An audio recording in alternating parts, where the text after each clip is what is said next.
எல்லாம் மேடம்னு கூப்பிடு. அப்படி மேடம்னு கூப்பிடுங்க.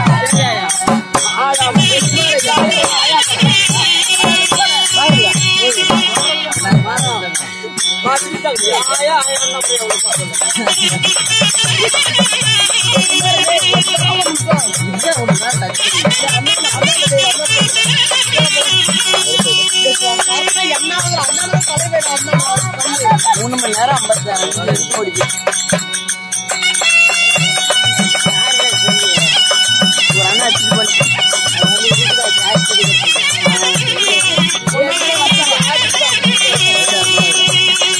இதுல அப்படியே பிடிக்கிறேன்.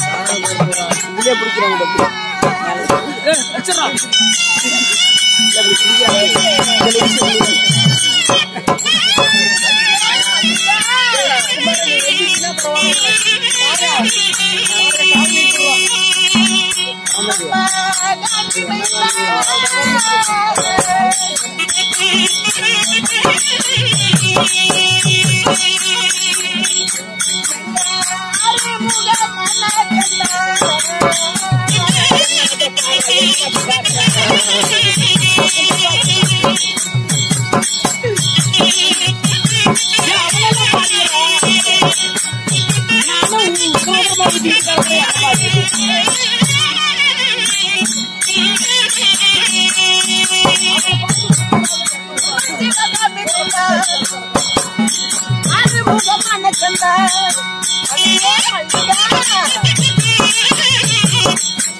இந்த ராஜ சபை நாடி நான் வந்திருக்கின்ற பொழுது என்னிடம் பேசுவதற்கு இங்க யாராவது இருக்கிறாங்க?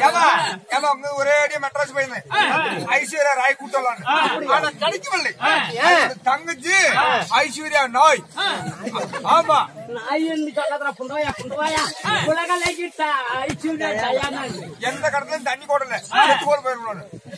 ஏன்னா அந்த பொம்பளை நல்லா பேசுவா. ஐஸ்வர்யா ராயோட தங்கச்சி ஐஸ்வர்யா நாய். ஆனா ஏதோ பேர் கிடைக்காத எருமை மேல வந்திருக்கான். மூணு காட்டுக்கு போய் பேசு. அப்படியா? போய் பாக்குறேன்.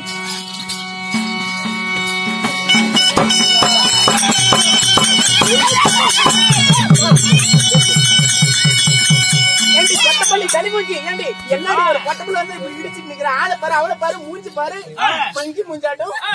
என்னடி இப்படி முடிச்சுட்டு இருக்கிற? என்னத்துக்கு மேல அடிச்சா? நீ தானடி இடிச்சா? மூஞ்ச பாரு, சளி மூஞ்சி. தேவடியா?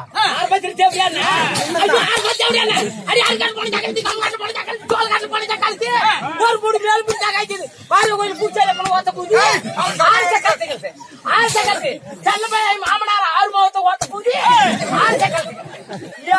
பாத்துக்கிட்டா நீ சொல்லி பிரச்சனை என் பேச்சக்காலை சரி பண்ண மாட்டேன். சக்காலத்துக்கு முன்னாடி சும்மா தக்காளி சட்னி 30 வருஷத்துக்கு உங்க பிரச்சனை சாப்பிடுறதா அடிச்சோடய கண்டுபிடிப்போம்.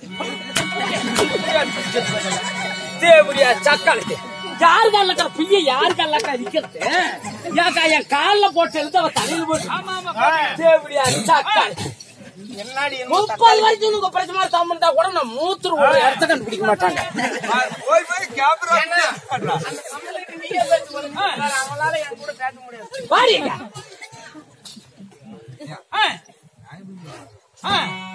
வாடியா தேவடியா சக்கால சிங்கறால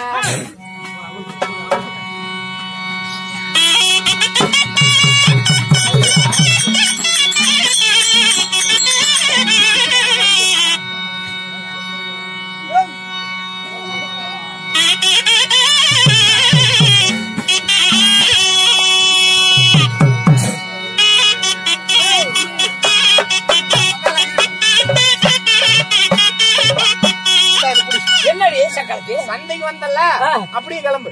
தேவடியா என்ன எதுனாச்சும் பேசணும் அப்படி இத்திரி வாச்சு விடுவேன். என்ன இப்படி ஒரு பொட்டப்புள்ள மரியாதை இல்லாம தப்பு தப்பா பேசிட்டு இருக்கிற? வாயை கொடுத்தாண்ட உனக்கு புத்தியும் கொடுக்கல. ஏன் எவன் பிரச்சனைக்கா நான் கையை பிடிச்சி இழுத்துப்போய் எந்த சக்காலத்திட்ட அடி வாங்கிருப்பேன், எந்த செருக்கிட்ட அடி வாங்கிருப்பேன். வாயை கொடுத்தா ஆண்டவன் அறிவு கொடுக்கலங்கிறாக்கா. ஏண்டி இங்க உன் நாட்டு எவ்வளவு பொம்பளைங்களா உட்காந்துட்டு இருக்காங்க. நல்லா புடவையா அடக்க ஒடுக்குமா லட்சணமா கட்டிட்டு வர மாட்டேன். எப்படி கட்டலாம்? புடவைய எடுத்து நல்லா சனத்து மூடு. சனத்து மூட்டா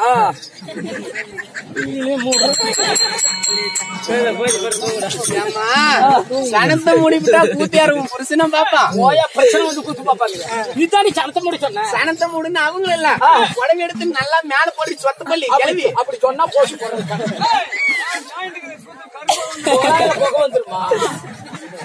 உடவி எடுத்து நல்லா லட்சணமா ஊட்டி இறுக்கி கட்டு. ஊற்றி கட்டுட்டா இல்லன்னா அரியா பிள்ளைக்கு தெரியாத பிள்ளைக்கு காட்டு விட்டு காட்டுனாங்க. தலைமுறையா ஆடிட்டு தெரியாத பிள்ளைக்கு காட்டு விட்டு காட்டுவியாக்கா. நான் கொல்லல 108 ஒரு போன் போட்டு விடுங்க.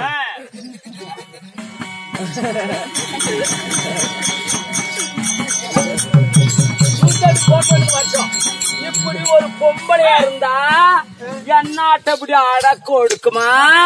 இப்படி சீலி இப்படி முளைச்சு இப்படி மறைச்சு கட்டுனுங்கிறியா? ஆமா பூங்கடி சக்காளிங்கள பாத்தி என்ன கடையை குடிச்சு புத்தி பழக்கி வச்சுக்கிறா. எப்படி என்னடி சக்காளி தின்னீங்களா பிள்ளை வளர்த்துறீங்கடா? இதெல்லாம் இந்த பிள்ளைங்க நாங்களாம் அந்த காலத்துல எந்த ஜாக்கெட் துணி பாத்துப்போம், அந்த லவுக்கு துணி பாத்துருப்போம், எந்த படி பார்த்து தொலைச்சிருப்போம். பொட்டா பொழுது நீ காட்டுல வேலையை செஞ்சு விட்டு பொழுதோட வந்து புடக்காலியில மூஞ்சி முளையெல்லாம் தேய்ச்சி கழுவிட்டு தொட்டில் இருக்கிற குழந்தைய எடுத்து நாங்க பாலு கொடுத்தோமா வவுத்துக்கு கம்மன்னு வவுத்து புடிச்சுக்கும். அந்த காலத்து ஆம்பளைங்க 6 அடி 7 அடி பாரு செல்லம்பா. அந்த அப்ப ஊக்க வந்தாங்க பெரியப்ப செல்லவங்க பெரியப்ப நாட்டம் வந்தவங்க. இப்ப என்னடி நீங்களா பிள்ளை வளர்த்துறீங்க? உள்ள ஒண்ணு போட்டு கட்டிக்கிறாங்க, மேல ஒண்ணு போட்டு கட்டிக்கிறாங்க. போறத காட்டுல வேலையை செஞ்சு போட்டு மூஞ்ச மட்டும் கழுப்புறீங்க. தொட்டில் இருக்கிற குழந்தை எடுக்கிறீங்க, குழந்தை வாயில எடுத்து வைக்கிறீங்க. அது வெறும் கவிச்சு அடிச்சுக்கிட்டு பாலை கொமிட்டி கக்கி விடுது. அப்புறம் பிரச்சனை இருக்கு செலவு வைக்கிறாங்க. குழந்தை பாலை கக்கிட்டு கிடக்குது, ஒரு யந்திரம் எழுதிக்கிட்டு வரலாம், ஊச்சி போட்டு வரலாம். அப்ப நீங்க பாரு கடப்பால் வாங்கி ஊச்சி வளர்த்தணும். எங்களாட்ட அந்த காலத்து பொம்பளை சோறு தின்ன பிள்ளை வளர்த்திருந்தாலும் உங்களுக்கு இந்த அருமை பெருமை தெரியும். கேட்டு பாரு, நானும் செல்லமா எங்க அம்மாவும் ஒரு சோட்டு பொம்பளைங்க. பேச்சாக்கா அப்பெல்லாம் நம்ம சாமி 2 குத்துவோம், சாமி சோத்த ஆக்கி தாங்கல கட்டி வச்சுட்டு பேச்சாக்கா காட்டுல கீரி போய் 1 கட்டி கட்டி சாமி சோத்த போடுறாங்க. அப்ப கீரி ஊத்தி நாங்க சாப்பிட்டோமா? எங்களுக்கு ஒவ்வொரு முளை ஒண்ணு சோறு என்ன சும்மா அங்க பேசிக்கிற வாங்க. ஒரு முளையில குழந்தை பால் குடிக்க அந்த அவரு நம்பிக்கிச்சுன்னு விட்டுருவோம். பேச்சாக்கா அப்பெல்லாம் நம்ம நெருக்கி எடுத்துக்கிச்சுன்னு தாட்சி உத்து மேல இப்படி பிரிச்சு விட்டுட்டு கடத்திருக்கிறோம். கிளம்பிக்கிறவன் இப்ப என்ன சொச்சட்டுல மறிச்சு போடுறாங்க. அப்படின்னு சொச்சட்டு சொத்து வாங்கி தங்குறாங்க. எல்லாம் பிடி சுருங்கி போய் கிடக்கு. குழந்தை வாயில எடுத்து வைக்கிறாங்க. இது முளை தெரியாத நெஞ்சு ஜப்பிக்கிட்டு புடிச்சியா இந்த பையனுக்கு எல்லாம் பாட்டு பால் வாங்கி ஊத்திதான் உட போட்டு வந்தோம். என்கிட்ட இப்படி எல்லாம் சண்டை போடாதம்மா. என்னமா பண்ண கிளவிங்கிறிய? அப்படி இருந்தாலும் இந்த தெய்வீகமான ராஜ்யசபை நாடு வந்திருக்கிறாய். நான் யார்? யாரு? என் பேரு உலகலைக்கு ஐஸ்வர்யா டயானா. உன் பேரா? உன் பேரு என்ன? உலகாலைக்கு இங்கேயும் பார்க்காம போயிட்டாங்கடா. அப்படி இருந்தாலும் நான் யாரு, என் பெயர் என்ன, என் விருத்தாந்தரங்களை உரைப்பதற்கு முன்பாக இந்த ராஜ்யசபையில் அமர்ந்திருக்கின்றார்களே குரு பெரியவர்கள், அவர்களுக்கு இந்த சிறியவனின் முதற்கண் வணக்கத்தை தெரிவித்துக் கொள்கிறேன். வணக்கம். யார் தெரியுமா? எனக்காக செல்லம் அவங்க மாமனார் ஆறுமுக கடவுள். அவர் சொத்துல இருந்து எனக்கு 10 ரூபாய் 20 ரூபாய் இன்னும் நன்கோட கொடுத்த தெய்வங்கள். ஆள் போல தலை தருகு போல் வேறு மூங்க போல தலை தள்ளி போல கலகலை தந்த அம்மன் சன்னிதானம் எப்படி ஓங்கி இருக்குதோ கலகலத்து தளத்தளத்து அப்படி ஓங்கி குடம்பெல்லாம் ஓங்கி நான் யார் தெரியுமா?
Thank you.